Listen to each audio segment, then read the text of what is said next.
welcome or welcome back to my channel. So in today's video I'm going to be talking to you about how GCSE and A-Level grades are going to be awarded this summer. So I'm going to start by explaining and breaking down how this process is actually going to work, and then I'm just going to briefly touch on how this is going to impact university offers and university places, and then at the end I just want to talk about private candidates and how it's going to affect them because their situation is slightly different. So I will put the timestamps in the description if you want to look at a particular part, but yeah, I'm just going to get straight on with the video. And I also just want to say the lighting is really bad today. I'm not a fan of it, but I just wanted to get this video up as quick as possible, so we're just going to move with it for today. So we've known for a while now that grades this year are again going to be determined by teacher assessments, but we haven't really known exactly how this is going to work. So today I'm going to break down this process for you from beginning to end so that hopefully you can understand exactly how your grades are going to be awarded this summer. So exam boards have suggested that teachers use a combination of mock exams, class tests, coursework and essays to determine a student's grade this summer, but it is down to the individual school to decide exactly which pieces of evidence they want to include in what goes towards your final grade. So obviously some schools may have done more mocks than others, and some schools may think certain things are more fair or less fair to include in their assessment, so it is going to be down very much to the individual schools to decide exactly how your grades are going to be determined. On top of this, there's also going to be optional assessments which are going to be written by the exam boards but marked by teachers. So how this is going to work is the exam boards are going to send these papers to schools, I believe before the Easter holidays, and then the schools then have from Easter up until the 18th of June to use these papers if they want to use them, and then on the 18th of June that is the deadline for submitting final grades for their students, so that is why that is the specific time limit. But these papers are not going to be sat under exam conditions, so they are going to be sat in classrooms. There's not going to be big exam halls or invigilators or anything like that. They're just going to be like a class test basically, and it is also up to the school to decide how long a time limit they think students should have per paper. So obviously in a normal exam everyone sitting the same GCSE maths paper would have, for example, an hour and a half to complete that paper, and that's the same across the entire country. But this year it is up to the schools to decide how appropriate a time limit they think is relevant for each specific paper, and obviously that is going to very much vary from school to school. And the final thing to say about these optional papers is that if the schools do decide to use them, this is not going to be the only thing that determines your grade. If you do sit them, it's just going to be used to help give teachers a bit more guidance, to use it in combination with all the other factors that they have to help determine your final grade. So another thing that I actually read earlier is that if your school does decide to do these optional assessments set by exam boards, then your teachers will be able to tell you how you performed on those papers before the end of the school year.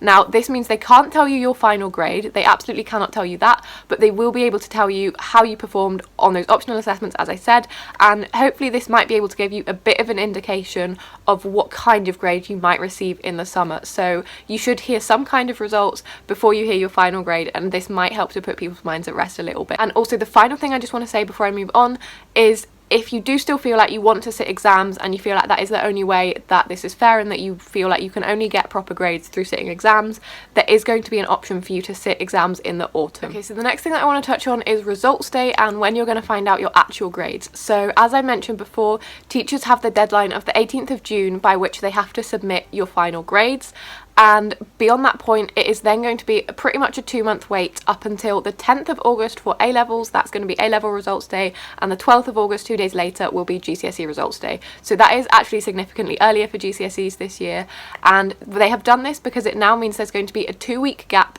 between A-Level results and when university places are announced, so that people have 2 weeks to appeal their grades with their school and their teachers if they believe the grade they have received is not a representation of what they think they would have gotten had they sat exams. And they've also said the appeal process this year isn't going to cost anyone anything, it's going to be free, which obviously is a massive bonus. Normally to appeal you would have to pay, so this is a really good thing. I'm really glad that they've included that, and that is why grades have been pushed forward a little bit this year, is because it gives time for appeals to work out before universities and colleges start having to admit their students. So because this year so much has been left to individual schools to decide exactly how grades are going to be awarded, it does make it very difficult to make a video that makes a very detailed outline of how your grades are going to look in the summer, because obviously depending on what school you go to, how your grades are determined is going to vary depending on how your teachers decide to do this. But hopefully that has given you a general kind of overview of the types of things that teachers are going to include and how they might look at determining your grade. I do think this is the fairest way to do things this year. They've definitely promised there's going to be no algorithm, there's going to be no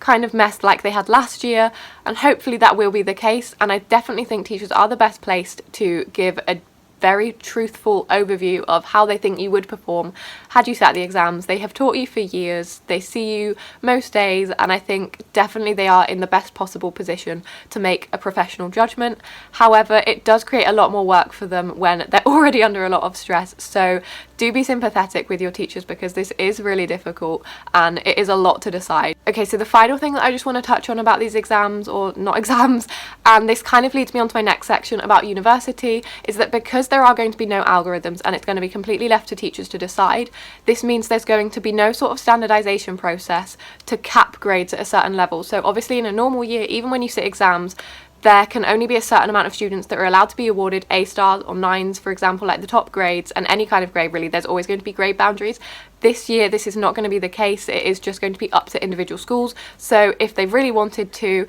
everyone could be predicted A stars effectively. And I'm not sure if this may change. There may be moderations put in process later on that we haven't heard about yet, and if so, I will update you guys when I hear about them. But at the moment, it's looking like there's going to be no kind of moderation process, which means that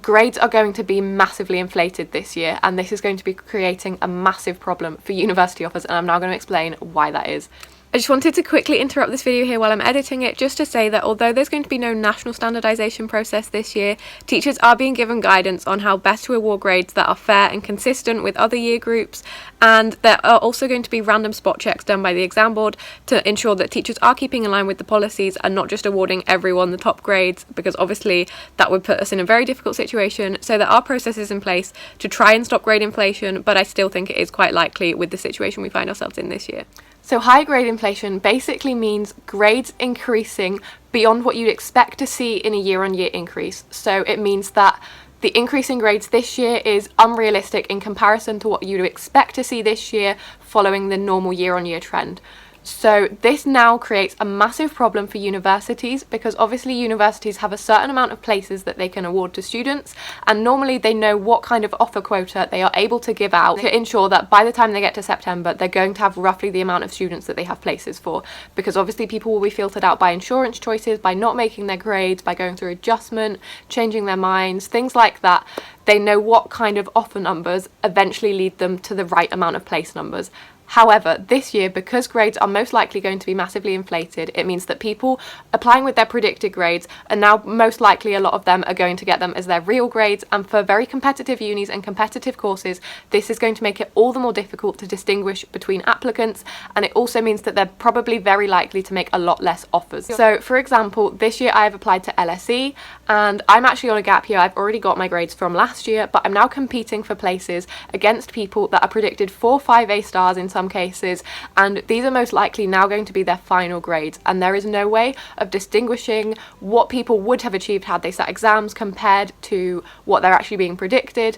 And I think this does make a difficult situation for the universities, as they now have a lot of really strong applicants, and they're able to make a lot less offers, because they're now going to have to make offers pretty much on a 1-to-1 ratio of offers to places. Obviously slightly more offers will be made, but much less than a normal year, because there are no exams that are going to filter people out that would miss their grades, if that makes sense. So this means if you are like me and you're still waiting for university offers from somewhere like LSE, which hasn't given out many offers yet, it is likely that a lot more people are going to receive rejections than in a normal year, because universities are going to start making much less offers, and that does put us in a very difficult situation. Okay, so the final thing that I just wanted to talk about is private candidates. Now, they are in a very different situation to the average school child, and it is very inconsistent with all the promises they've made for GCSE and A-Level students that are in school, and the private candidates have a much tougher situation, and this is very unfair. Despite protests that they've made and petitions that have been made about this,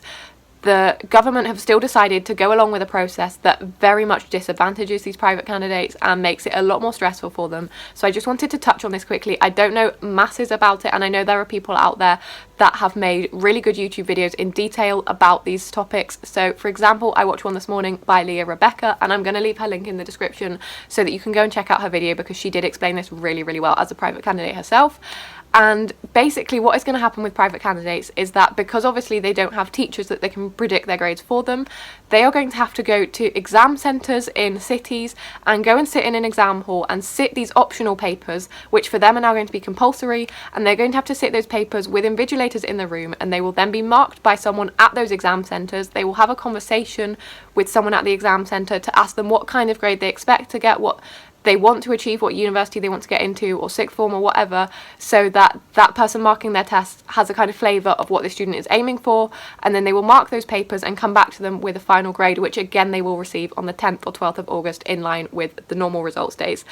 This is massively unfair because private candidates now don't have the option to sit exams or not. They are basically sitting exams. They are having what we've called mini exams, which everyone else has been able to avoid luckily, but for them they haven't got the option, and this seems really, really unfair. And I just wanted to briefly talk about that because the disparities between what they're going to be going through and what everyone else is going to be going through is very, very different. Okay, so that actually brings me to the end of the video, and I do want to end on a bit more of a positive note because I do believe generally this is a good message today. Hopefully this year grades will be decided a lot more fairly. I know the system that my year had last year absolutely was not fair and eventually did get resolved, but a lot of people still did miss out on the places that they wanted, and I really, really hope that the process that the government have decided upon this year will completely avoid that happening and will mean that there won't be masses of people slipping through the nets again. Hopefully this will be much more fair. It is difficult with grade inflation, that does make university places a bit more complicated, and hopefully the situation for private candidates will get sorted and will be contested and hopefully will become a bit more fair for them.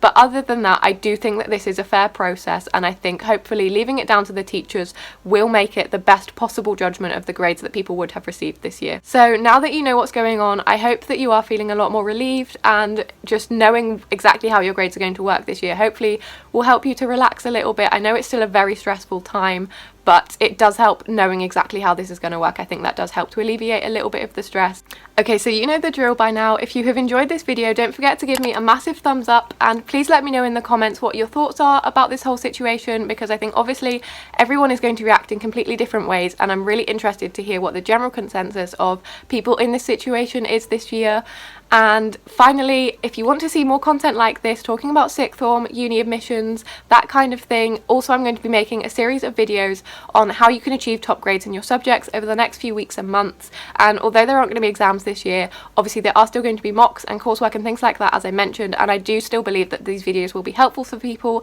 So if you don't want to miss out on them, then make sure to subscribe to my channel, and I will see you next time with a brand new video. Bye!